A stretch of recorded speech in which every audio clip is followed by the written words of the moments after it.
মালদায় প্রধান পদ বাতিল হতেই দপ্তরে মিষ্টি মুখ, যাকে ঘিরে শুরু হয়েছে রাজনৈতিক চাপানোত্তর। হাইকোর্টের নির্দেশে প্রধানের পদ বাতিল, এমনই ঘটনা ঘটল মালদার হরিশ্চন্দ্রপুর 1 নম্বর ব্লকের রশিদাবাদ গ্রাম পঞ্চায়েতে। বর্তমানে প্রধানের দায়িত্বভার গ্রহণ করলেন উপপ্রধান। তাকে মিষ্টি খাইয়ে তৃণমূলেরই একাংশ সম্বর্ধনা জানালো, যদিও এখনো খারিজ হয়নি সদস্য পদ। প্রধান পদ বাতিল হতেই তৃণমূলকে তীব্র আক্রমণ বিরোধীদের।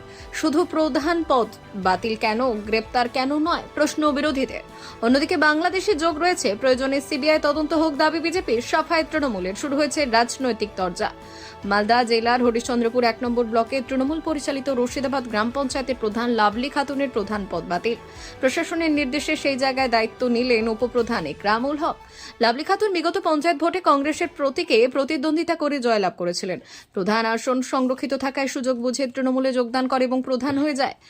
লাভলি খাতুনের কাছে ভোটে পরাজিত তৃণমূল প্রার্থী রাহেনা সুলতানা কলকাতা হাইকোর্টে অভিযোগ করেন, লাভলি খাতুন বাংলাদেশের নাগরিক। জাল নথিপত্র বের করে জাল অফিসে শংসাপত্র করে তিনি প্রধান হয়েছেন। হাইকোর্টে অমৃতা সিনহা ডিভিশন বেঞ্চের নির্দেশে তদন্ত শুরু করেন এবং মহকুমা শাসক সৌভিক মুখার্জি। মহকুমা শাসকের দপ্তরে একাধিকবার শুনানি হয়। শুনানিতে একাধিক অসঙ্গতি উঠে আসে। ভুয়ো বাবার নাম ব্যবহার করে এবং সাক্ষীদের সই জালিয়াতি এবং লাভলি খাতুন ওবিসি শংসাপত্র বের করেছিলেন, সেই রিপোর্ট দেওয়া হয় হাইকোর্টে। কোর্টের নির্দেশে তারপর শোকজ করা হয় লাভলি খাতুনকে। তারপরেই এবার বাতিল প্রধান পদ। যদিও এখনো সদস্য পদ খারিজ হয়নি, সেই নিয়ে তীব্র ক্ষোভ প্রকাশ করেছে বিরোধীরা। সাথে বিরোধীদের দাবি, সদস্য পদ বাতিলের সঙ্গে গ্রেপ্তার করা হোক লাভলি খাতুনকে। দক্ষিণ মালদা জেলা বিজেপির সাধারণ সম্পাদক অম্লান ভাদুরী বললেন, আশঙ্কা তার বাংলাদেশের যোগ রয়েছে, আর এর আগে শংসাপত্র বাতিল হয়েছে। আসল সত্য সামনে এসেছে, চাপে পড়ে প্রশাসন এই ব্যবস্থা নিতে বাধ্য হয়েছেন। জেলা তৃণমূলের মুখপাত্র আশিস কুণ্ডু বললেন, তৃণমূলের দাবি, তার জাল শংসাপত্র বের করে প্রধান পদে বসে তার পদ বাতিল হবেই। বাংলায় সঠিকভাবে প্রশাসন চলছে বলেই বাতিলটা অন্য কেউ করেনি, আমাদের প্রশাসন করেছে। প্রশাসন আইন মেনে কাজ করছে, তাই প্রশাসন সব খতিয়ে দেখে সঠিক পদক্ষেপ নিয়েছে।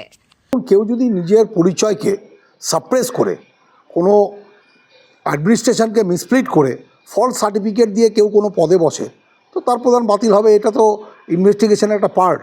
বাংলায় সঠিকভাবে প্রশাসন চলছে বলেই বাতিলটা অন্য কেউ করেনি, বাতিলটা আমাদের জেলা প্রশাসন থেকেই হয়েছে।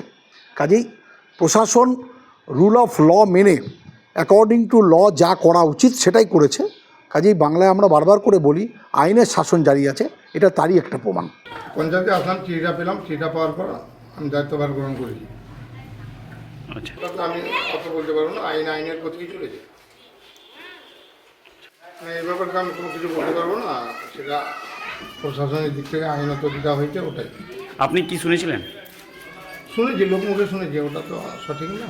যেটা আইন প্রশাসনের দিক থেকে যেটা হয়েছে ওটাই আসল। প্রধান কি আপনার দলের ছিল? ও তো কংগ্রেস থেকে টিকিট নিয়ে পাস করেছিল। প্রধান গঠনের সময় আমাদের দিকে এসে প্রধানশিপ নিয়েছিল, এটাই। হাইকোর্ট থেকে আবার চাতল মহকুমা শাসকের উপর দায়িত্ব দেয় এবং চাতল মহকুমা শাসককে 6 মাসের মধ্যে নিষ্পত্তি করতে বলে। মহকুমা শাসক তদন্ত করার পর ওকে একটা ওবিসিটা খারিজ করে। এই প্রধান কি বাংলাদেশি? ওই ব্যাপারে তো আমি বলতে পারবো না। কি শুনেছেন এলাকায়? এলাকায় তো শুনেছি। কি শুনেছিলেন?